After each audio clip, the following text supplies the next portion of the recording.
Good morning, ladies. Today I'm going to show you what you'll be receiving this week in your little mail-away card pack. And it is the makings of this sweet card using the Ornate Garden, which is the new suite that Stampin'Up has available this month. So in your card kit, you have piece of old olive cardstock. It's already scored for you. You have a piece of Whisper White for the inside. You've got a piece of this really pretty DSP for the outside, so that just gets mounted here.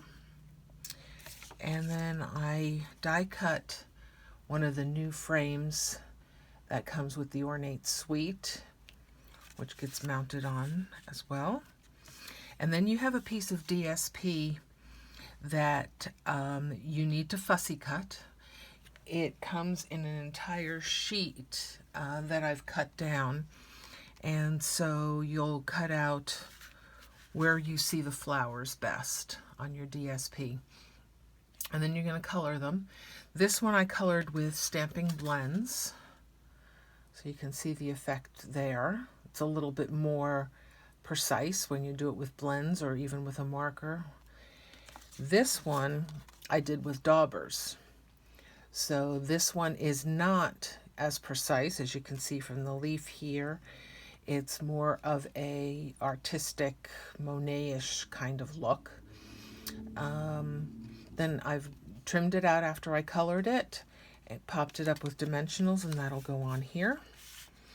You have 3 gilded gems, which are really very pretty, gold.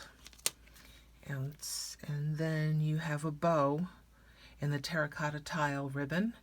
You just put a glue dot on the back and then place that somewhere on your card.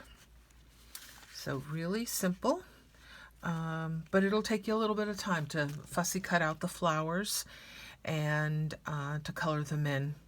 So hopefully it gives you a good afternoon distraction. Thanks again. Hope you're doing well.